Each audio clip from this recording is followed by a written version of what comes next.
வாங்க ஃப்ரெண்ட்ஸ், இப்போ நம்மளோட உரம் என்ன வைக்க போகிறோன்னு பார்ப்போமா. ரொம்ப நாள் ஆயிடுச்சுங்க உரம் செடிகளுக்கு வச்சு. இது இருந்தால் அப்பா கொடுத்து விட்ருக்காரு. ஆட்டு கழிவு, ஆட்டு சாணம் இருக்குல்ல, அது பாருங்கள், அது கொடுத்துருக்காங்க. கொஞ்சம் வேப்பம் புண்ணாக்கு அது கொஞ்சம் கொடுத்துருக்காங்க. அது நம்ம ரொம்ப சேர்க்க வேண்டாம், ஏன்னா நம்ம அது கரைசலாகவும் கொடுக்கலாம். அதனால் இதை கொஞ்சம் மட்டும் எடுத்து நம்ம இப்போ வேருக்கு கொடுக்குறதுக்கு கொஞ்சமாக கலந்து கொடுப்போம். ஏதாவது ஒரு கலந்துக்கலாம். இதில் கலக்கலாம், இருங்க, அதில் கலந்துக்குவோமா. ஓகே,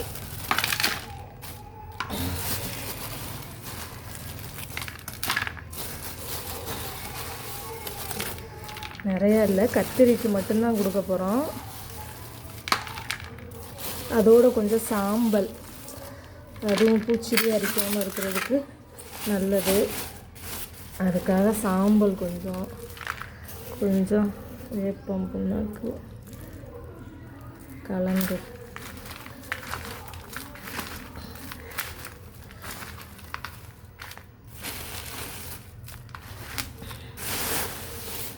எடுத்துகிட்டு போய் செடிகளுக்கு வைப்போம்.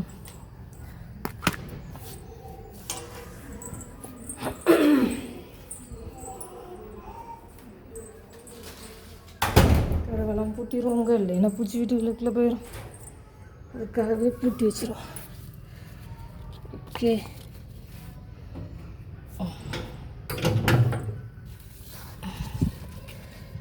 பாருங்கள், நம்மளோட டேபிள் ரோஸ் காட்டுறேன்னு சொல்லியிருந்தேன்ல, பாருங்கள் பூத்துருந்துச்சு. பூ காலைல பறிச்சிட்டோம். இன்னும் பெரிய பூவாக வரும். இன்னும் மற்ற செடிகளுக்கு இடையிலையும் வச்சுருக்கோம். இப்போ நம்மளோட ஆயுதத்தை எடுத்துகிட்டு வருவோமா. நம்மக்கிட்ட களை வெட்டியோ மண் வெட்டியோ அதெல்லாம் எதுவுமே கிடையாதுங்க. நம்மளோட ஒரே ஆயுதம் இதுதான். அங்கே இருக்கிற அத்தனை செடிகளை வைக்கிறதுக்கும் நான் பயன்படுத்தியது. வல்லவனுக்கு புல்லும் ஆயுதம்னு சொல்லுவாங்கள்ல, அந்த மாதிரி நம்மளோட ஒரே ஆயுதம் இந்த நெல்லி மரத்துலேருந்து ரோஸ் செடி, மாதுளை, மருதாணி, மல்லி, முல்லை, செம்பருத்தி எல்லா செடிகளுமே நான் நர்சரி கார்டன்லேருந்து வாங்கிட்டு வந்து தான் வச்சேன்.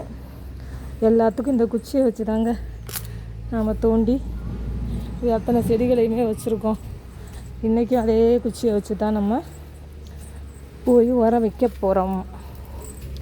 கத்திரி செடி நிறையா வச்சேன், ஆனால் அதை எடுத்து வேறொரு இடத்துல நடாமல் அப்படியே ஒரு இடத்துல வச்சாச்சு. ஒரு செடியை மட்டும்தாங்க டயத்துக்கு பிடிங்கி தனியாக வச்சேன். அதனால் அங்கே பாருங்கள் பூத்துருக்கு, பாருங்கள் பூவை பாருங்கள் பூத்துருக்கு. ஆனால் நமக்கு காய் வர மாட்டேன்னுது, பூரா வெம்பி கொட்டி போயிடுது. அதுக்காக தான் இப்போ உரம் வைக்க போகிறோம். பாருங்கள், என்னம்மா லைட்டாக கிளறி விட்டு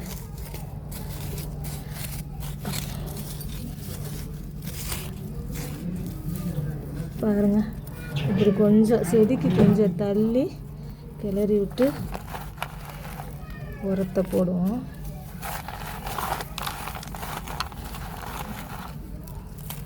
போட்டு அப்படியே மண்ணை போட்டு இது நாங்கள் மேக்ஸிமம் முட்டை ஓடு, அப்புறம் பழங்களோட கழிவை காய வச்சு அரைச்சி முட்டை ஓடெல்லாம் அரைச்சி போடுவேன். இந்த 3 மாதமாக நம்ம சரியான கவனிப்பு கொடுக்கல. வெட்டி வேறு நிறைய தெரியுதுங்க, இலைய பூரா அங்கே பாருங்கள் கடிச்சு வச்சுருக்கு. நம்ம வேப்பம் முன்னாக்கு இன்னைக்கு கரைசல்லாம் தெளித்து விடணும். இலைகள்லாம் பழுத்து போய் இருக்குது. பூவை பாருங்களேன், அப்படியே இங்கே பாருங்கள் அப்படியே கொட்டிடுச்சு. இந்த செடிக்கு வச்சாச்சு. இன்னும் நம்ம மற்ற பக்கத்து செடிகள் வச்சுருக்கோம். என்னம்மா அதுக்கும் வைப்போம். இந்தா இங்கே பாருங்கள், இதில் தான் கத்திரி செடி பாவி இருந்தேன், எல்லாத்தையும் பிடுங்கி வைக்கலங்க. இந்த இருக்குது செடி, அது ஒரு செடியை டயத்துக்கு இப்போ பிடுங்கி வச்சுட்டேன் வேறு இடத்துல. என்னம்மா சரி போங்க போங்க போங்க, இறங்குங்க, இறங்கு இறங்கு சம்மு, இறங்குப்பா, எனக்கு வேலை இருக்குது. ஸ்ட்ராங்காக இருக்குங்க, நீங்கள் ரொம்ப ஸ்ட்ராங் இல்லையா? விழுந்துடாத.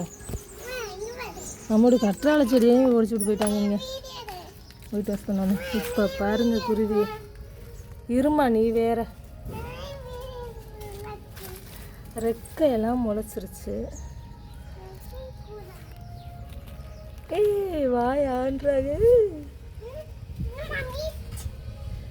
குருவி, கடிக்குமா?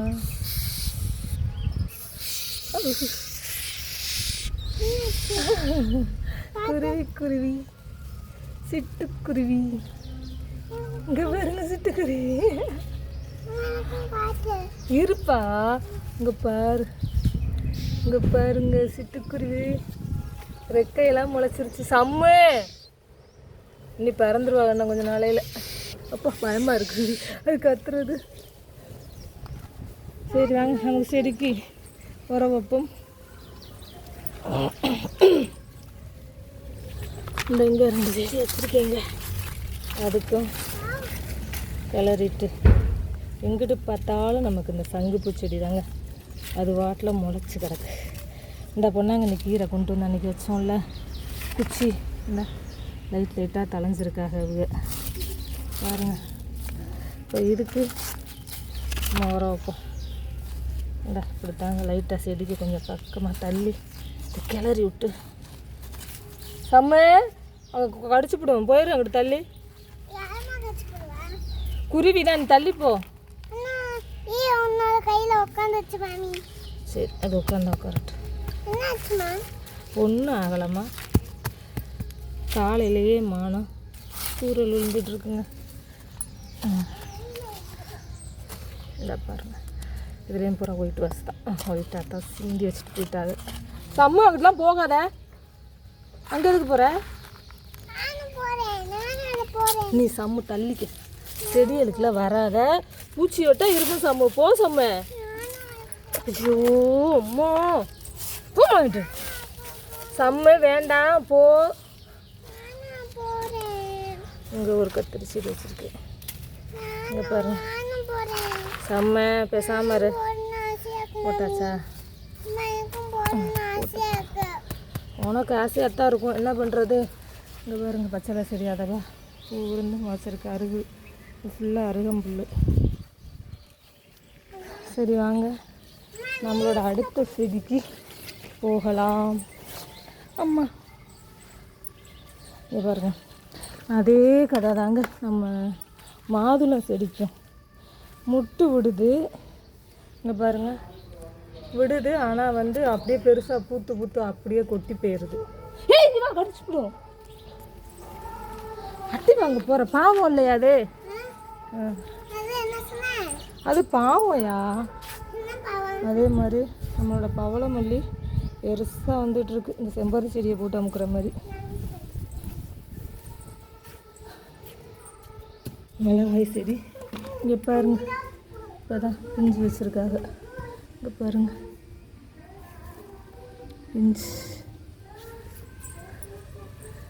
இங்கே பாருங்க காய அவங்கள வைக்கிறாங்க. பூக்கள் பூத்து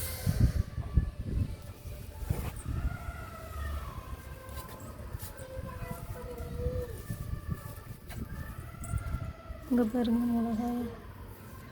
இதுக்கெல்லாம் நம்ம அவ்வளோ உரமே வைக்கவே கிடையாது, அவங்களா பூத்து அவங்களா காய்ச்சி வச்சிட்ருக்காங்க.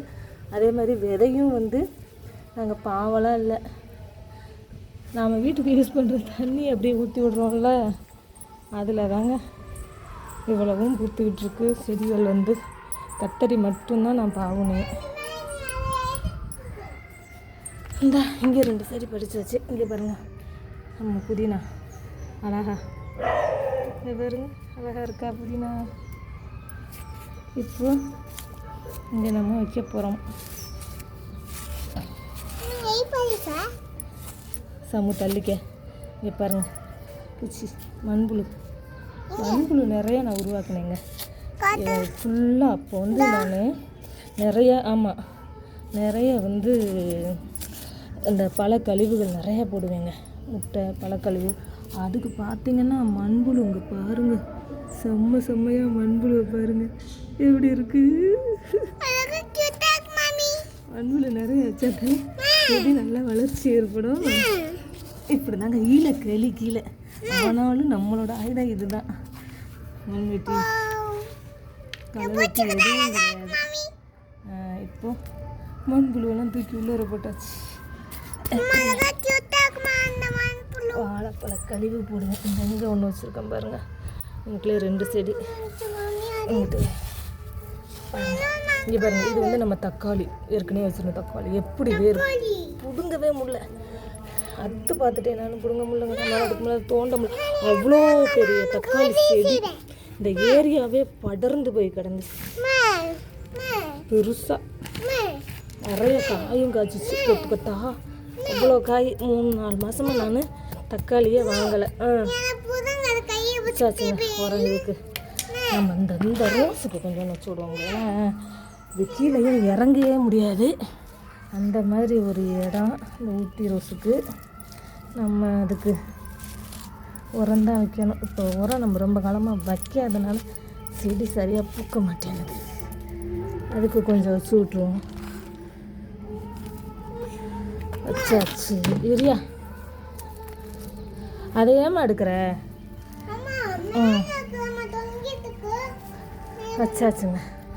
இந்த கற்பூரவள்ளி இருக்குது பார்த்தீங்களா, இது நம்ம காசுக்கு வாங்க கிடையாது. எங்கிட்ட வேற ஒருத்தவங்க வீட்டில் நிறையா இருக்குன்னு சொல்லி பறித்து கொண்டாந்து போடுறதுக்கு ஒரு ஐயா கொண்டு வந்தார். அதில் வாங்கித்தாங்க நட்டு விட்டேன். அது பார்த்திங்கன்னா இங்கே பாருங்கள் சூப்பராக வந்துருச்சா. குழந்தைங்கள் இருக்கிற வீட்டில் கற்பூரவள்ளி கண்டிப்பாக இருக்கணும்.